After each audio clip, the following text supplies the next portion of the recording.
नमस्कार, आप देख रहे हैं गांव न्यूज। खबर आजमगढ़ से, जहां बिहार प्रदेश के पूर्व मुख्यमंत्री और जननायक कर्पूरी ठाकुर जी के जन्म जयंती समारोह में आए हुए आजमगढ़ सांसद धर्मेंद्र यादव ने बीजेपी पर तीखा हमला किया। प्रेस से बातचीत करते हुए बताया कि देखिए, ये बीजेपी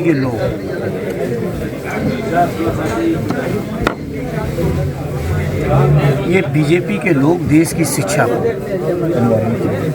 पूरी तरह से व्यापारीकरण, व्यवसायीकरण करना चाहते हैं। मैं समझता हूँ देश के संविधान निर्माताओं ने, बाबा साहब ने जो कल्पना की वो शिक्षा को सबसे महत्वपूर्ण विषय समझते हुए और एक कल्याणकारी राज्य में कल्पना की थी कि ये शिक्षा सरकार की जिम्मेदारी होगी और सभी को निःशुल्क शिक्षा या कम से कम खर्चे में शिक्षा देने की कोशिश होगी। जहां यूजीसी का जिम्मेदारी होती थी, ग्रांट देते थे यूनिवर्सिटीज़ को, बड़े संस्थानों को, वहीं अब लोन का प्रावधान नए बिल में लाए हैं, जिसका हम समाजवादी लोग तो मजबूती से विरोध करे हैं। तो जिस समय बिल आया तो उस समय भी हम लोगों ने विरोध किया था और आगे भी करेंगे, और ये बिल नहीं आना चाहिए किसी को। ये फॉरवर्ड लॉबी भी और बीजेपी के जो लोग हैं वो भी इसका विरोध कर रहे हैं, इस पर क्या कहना है? नहीं, कर रहे हैं, अच्छी बात है, अभी तो वो करेंगे, क्योंकि बहुत सारे लोग जो बीजेपी के नारों में फंस गए थे, अब लोगों की आंखें खुल रही हैं, क्योंकि इनके नारे कुछ हैं, इनके काम कुछ हैं, इनकी नीयत कुछ है। बहुत सारे लोग थे नारों में फंस गए थे। हमारे उत्तर प्रदेश में बीजेपी 73 MP जीत गई थी, नारे फंस गए थे, लोग बातों में आ गए थे। लेकिन लोगों की आंखें खुलेंगी समय के साथ और लोग महसूस करेंगे कि बीजेपी के लोग कुछ चुनिंदा उद्योगपतियों के अलावा, कॉरपोरेट घरानों के अलावा किसी के हित में कोई भी काम नहीं कर रहे। न वो शिक्षाविदों के हित में कर रहे, न किसानों के, न बेरोजगारों के, न बुनकरों के, न व्यापारियों के, न सरकारी कर्मचारियों के, न संविदा कर्मियों के, वो किसी के हित में काम नहीं कर रहे। अब तो मनरेगा के माध्यम से हमारे मजदूर भाइयों को जो रोजगार मिल जाता था, उसको भी ऐसा बना दिया है कि आने वाले 2-3 साल के अंदर आप देखना ये स्कीम पूरी तरह खत्म हो जाएगी, क्योंकि राज्यों पे इतना पैसा नहीं है कि वो उसकी भागीदारी दे सके 40%।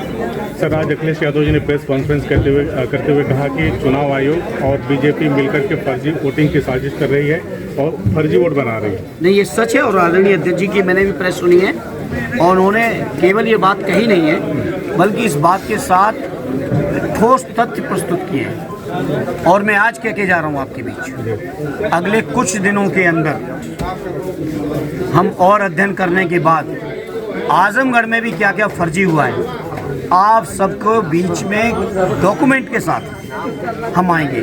आज कर्पूरी ठाकुर जी की जयंती मनाई जा रही है, मैं इस मौके पर उनकी श्रद्धांजलि देता हूं और संकल्प लेता हूं। उन्होंने जो रास्ता दिखाया है लोगों के हक के लिए, गरीबों को न्याय दिलाने के लिए, उनको सम्मान स्वाभिमान का जीवन देने का जो रास्ता दिखाया है स्वर्गीय कर्पूरी ठाकुर जी ने, हम समाजवादी लोग उसी रास्ते पर चलेंगे। शंकराचार्य जी को लेकर के क्या कहना है? उनको साबित करना पड़ रहा है कि वही शंकराचार्य हैं, और उन्होंने योगी आदित्यनाथ जी पर भी बड़ा हमला बोला है और कहा है कि साधु के भेष में कुछ और ही है वो।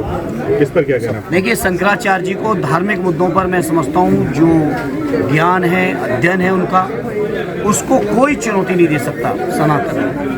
सनातन धर्म का सर्वोच्च स्थान है शंकराचार्य का स्थान, तो उन्होंने जो कहा होगा वो निश्चित तौर पर सोच के, विचार के और अपने बेहतर अध्ययन और तथ्यों के साथ, सबूतों के साथ ये बात कही होगी। मैं उनकी बात से 100% सहमत हूँ। डिप्टी सीएम केशव प्रसाद मौर्य आए थे जिले में, और उन्होंने बयान देते हुए कहा कि 27 के चुनाव में पीडीए की धज्जियां उड़ जाएंगी और 2047 तक समाजवादी पार्टी सत्ता में नहीं आ पाएगी। देखिए, वो परेशान हैं इस बात से कि उनकी पार्टी में उनकी वैल्यू बढ़े। मैं समझता हूँ वो वैसे व्यक्ति हैं जिस क्षेत्र से चुनाव लड़ते हैं उस क्षेत्र की जनता का विश्वास नहीं जीत पाते। जिसकी कैबिनेट में बैठे हैं उस कैबिनेट के अपने मुख्यमंत्री का विश्वास उनको नहीं है। मुख्यमंत्री कुछ कह रहे हैं स्वामी जी के मामले पर, शंकराचार्य जी के मामले पर, और यहीं पे डिप्टी सीएम आजमगढ़ में आके कुछ और कह गए। तो भटक रहे हैं, उनको भटकने दीजिए। उनके भटकने में मुझे कोई इंटरेस्ट नहीं है। और वो इनकी बातें सब बेबुनियाद है, अपनी वैल्यू बढ़ाने का प्रयास है। शंकराचार्य जी के मामले में एक और बात कही जा रही है, जो बीजेपी के समर्थक आरोप लगा रहे हैं कि ये सपा की भाषा बोल रहे हैं, समाजवादियों के इशारे पे काम कर रहे हैं। इस तरह क्यों करेंगे समाजवादी को इशारे? क्यों करेंगे समाजवादी को इशारों?